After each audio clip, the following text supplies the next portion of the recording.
and welcome back to Under the Palms. In this week's episode, we're discussing episode 6, where the murder of Jake Dalton leaves the team scratching their heads. After Neville comes across an expat criminologist who seems to have a solid alibi, it looks as if there's no way he can be the suspect. But as Neville works harder and grows more frustrated, the cracks in Cartwright's story begin to show, leading to an explosive cliffhanger. So, Emmy, what did you think of the episode, firstly, and what were your theories while watching it? Episode 6. Okay, so from here on out, if you haven't watched episode 6, come back to us when you have, because oh my god, I can't not talk about the finale. The cliffhanger was so crazy. Honestly, was it the best episode of Death in Paradise ever?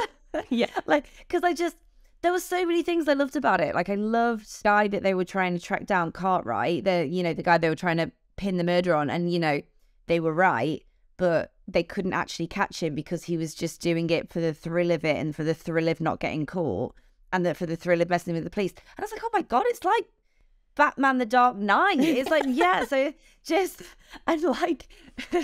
Neville Parker is the Batman in this scenario where it's just this guy is the Joker causing chaos just because he wants to. And I was like, this is incredible. Yeah, and I think you can really tell because he's getting, Neville was getting more and more frustrated. The tension in the episode was really, really high. And I think, you say, it links back to the story with Cartwright. Neville was so convinced there was more to this story. And he's like, no, I'm going at this with a vengeance because this guy, more frustrated at a perpetrator than he has ever been before. Because it's no, this guy cannot get away with it because there was no motive for him to do that. He literally just wanted to do it for the sake of it. And I think, I don't know, I'm with you. It just made it far more dramatic, didn't it? I was going to ask, though, what did you think of the episode? I thought it was really good. I really enjoyed, as I say, the tension. I thought that made it so much more gripping as an episode. And I agree with you. I think this was, for me, definitely the best episode of the series so far. I mean, that cliffhanger alone, honestly, there was a bit of me when they showed the yellow tape at the end of the episode before they revealed that it was Cartwright on the floor. I was like, oh my God, is it Neville? Is it Neville? Is he gonna be dead? I really, really panicked. I can't lie. Ralph Little is now the longest serving detective. So, Ardo O'Hanlon and Chris Marshall both did 3 seasons apiece as well. But then Ralph's also done the Christmas specials, which are new over the last couple of years. So he has technically been doing it for the longest amount of time. And it is a show that thrives on change. The fact that they've always had a new detective every few seasons works for it. So I am wondering whether we're getting to the end of Neville's time on the island of San Marie and how and if that is the case, and if Ralph Little is leaving, which he's always very elusive about, and if he is leaving, it's there is no pattern for how it's done. So the fact that season 1, Ben Miller was murdered. Yeah. Detective 2, Chris Marshall went to be with his love. His lady love. His lady love. Season 3, Ardell, so Jack Mooney, went home to London, and it was to be with his daughter and to to stop running and to face life and, following the death of his wife. Detective 4, Neville. It really could be anything. So, I completely don't blame you for seeing that police tape and being oh my God, have they killed him off? Because that would have just been mad, but it would they've done it. They did it with Ben Miller. They could do it again. Exactly. And I think I can't help but think that they did that deliberately, because at the end of the day, it was Cartwright and Neville in a room. So you're going to think, well, Cartwright's a murderer. We know that. And they clearly, have a vengeance for each other. So Cartwright's murdered him. Oh, my God. But then obviously it was very quickly resolved that he wasn't dead. But I think they did that deliberately to make people think, oh, my gosh, the prospect of Neville not being there. I don't know. I think they're trying to tease it.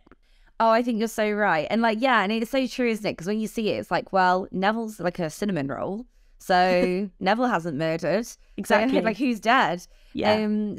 No, totally. But but maybe, once again, spoilers for the last couple of minutes of the show, maybe the way that Neville's going to exit is by going down as a murderer, because we've never seen Neville that angry. He was at the house, and then at the end, the commissioner arrests him.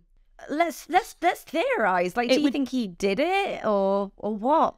it would be a very big twist in the Death in Paradise story, wouldn't it, if the detective ended up being a murderer. But yeah, I mean, throughout the episode, like we said before, he was so angry, like more angry than he's ever been. And so they're obviously trying to make this story for the viewers that is it possible that he just snapped in that moment and he thought, you're not going to get away with this, and then he just saw the red mist and then just did it. I mean, I don't know.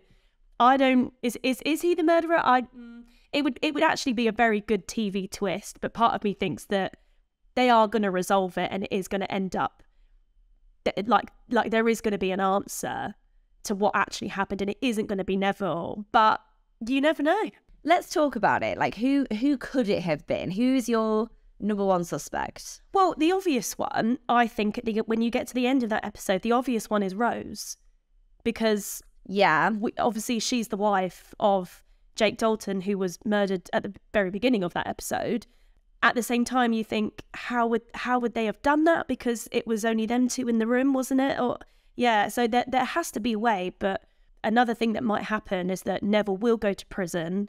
Obviously, he's been arrested, but he will eventually go to prison, even though he is innocent, because there's just no concrete way of proving that it wasn't actually him, which would be really sad. Can you imagine if his exit is him just being in prison for a crime he didn't commit? Like, that would be. I feel like viewers would like storm the BBC. Like, there would be petitions. Surely, people would be flying to Guadeloupe to break him out.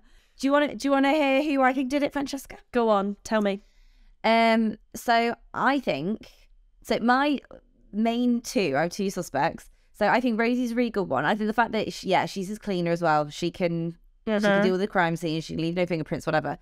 But the fact that Neville was there at the place, means that maybe it's someone who's got something out for Neville, and like that's why they wanted to frame him. That's why they killed Cartwright and wanted to frame him. And I'm thinking, like, Robert Webb's character Justin a few episodes ago was like watching Neville say goodbye to Sophie. We spoke about that, didn't we? Yeah, we were like, he's coming back. Like, this is like a vengeance space right here. So I'm like, maybe it was like Justin like finished snuck in and like made it look like it was Neville. But then you've also got his friend Andy, who's arrived at the island very ominously, didn't tell him he was there, had that weird conversation with him where he was like, oh, we've always been mates, haven't we, Nev? And it's like, what's going on with Andy? So it's like, could it have been his friend? And like, you know, his friend I think worked with Cartwright as well. So that's another thing. So that's like not even necessarily framing Neville. It's like maybe his friend's got a vendetta against Cartwright as well. Yeah. So I'm like, maybe it's one of those two. I feel like they're prime suspects in my mind.